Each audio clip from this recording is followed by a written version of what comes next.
This is Hebden Bridge. You've probably heard of it. It rains a lot. There's been flooding in this valley all through history, but since the Industrial Revolution, the pollution, the changing land use, those levels of water have got a lot higher.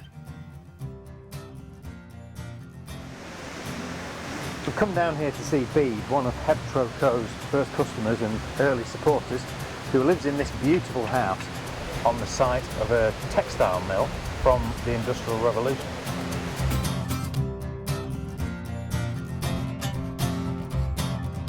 This house, this humble little house, which was a former mill, is actually carbon negative to a considerable extent.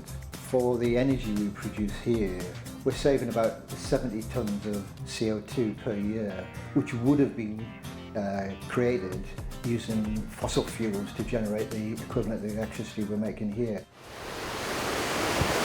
This is the weir that takes the water out of the river that feeds the turbine in a hydro scheme. It's a new weir that we constructed 6 years ago now, and it's behind the original weir that would have been used by the mill that was on this site. Basically the water comes over the screen here, drops down into a channel, comes through into a reservoir here, and then goes all the way back down underneath the joint, past the house, past the garden to the turbine house, and creates electricity. But this is the site of the original water-powered mill. You know, and if you look at the valley, you know, there's a site of 12 other mills within the 2-mile stretch of the valley, and they're all here because of the water, free water power that made the entrepreneurs of the 18th century and the 19th century fabulously famous. The house is part of the original mill.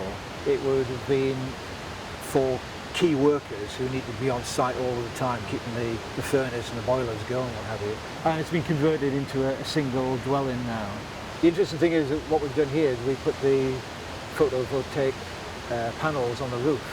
And it's a complete roof of PV panels, so there's no underslates at all. And the great thing about them is that they look really sexy. Yeah? There's none of that underslate that you get where somebody stuck a couple of panels on a roof.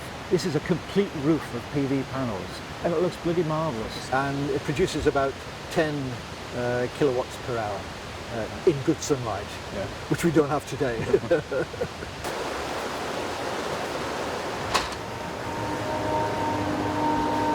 Water comes down here. This blue thing here is the turbine.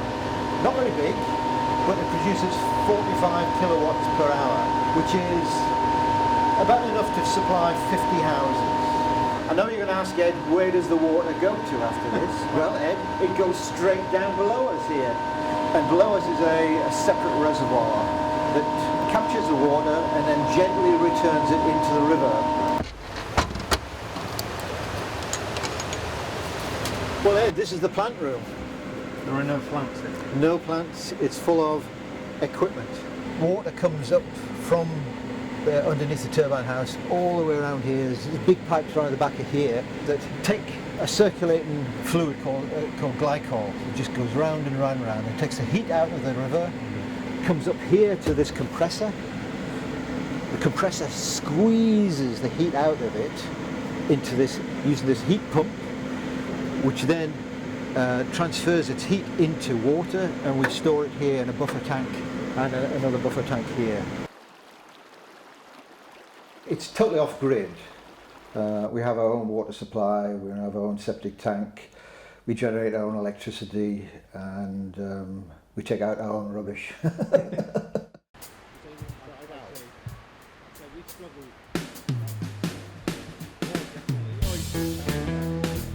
Today we're in Hardcastle Crags, the National Trust estate, and we're going to go and find Bede and Slow the Flow, who are doing some natural flood management.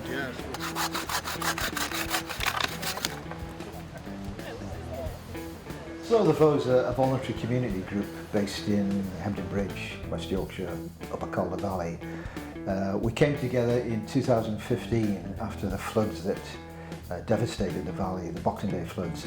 And we're interested in building natural flood management into the hillsides to prevent or to slow the flow of water from the hills down into the valleys to stop flooding taking place. So we're putting in contour logs on hillsides, so that when the runoff from heavy rains comes, it gets slowed down by logs and brash.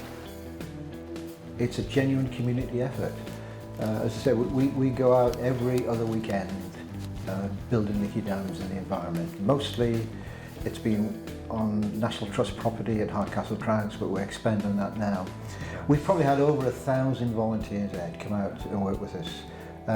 Mostly local people from the Calderdale Valley. A whole range of people want to know what it is we're doing. And it isn't just the technical things of building leaky dams and attenuation ponds. It's also to do with how do you engage the community? How do you get a genuine community response to this perpetual problem, which is only getting worse because of climate change? I think one of the main benefits of a community group like Slow the Flow is that it puts responsibility into the hands of the community themselves. They're not waiting for somebody else to come along and sort things out on their behalf. They're taking responsibility and getting out there and do work to protect themselves, their businesses and their residential properties and what have you. I think the other thing it does is it provides a lot of psychological support for people in the communities in the upper Calderdale Valley. Whenever it starts to rain heavily, a lot of people get very frightened very quickly, and justifiably so, given the number of floods we've had and near misses we've had as well. And I think it's a great comfort to a lot of people in the community to know that there are people going out there every other week helping to prevent and slow the flow of water coming down from the hillsides.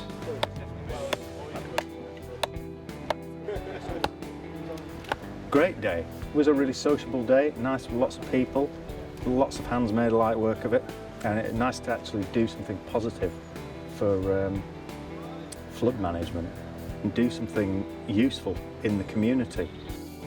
In the course of 5 or 6 years, the attitude towards natural flood management and community groups like ourselves has changed remarkably, from being a bit wacky, a bit fringe, to something that is actually seen as mainstream and necessary. A bit like Slow the Flow, when we started, we looked like a bit of a joke. Oh, what are they doing this week? But we've been going 6 years now, so we must be doing something right. Use quality materials, pay people properly, make stuff that lasts.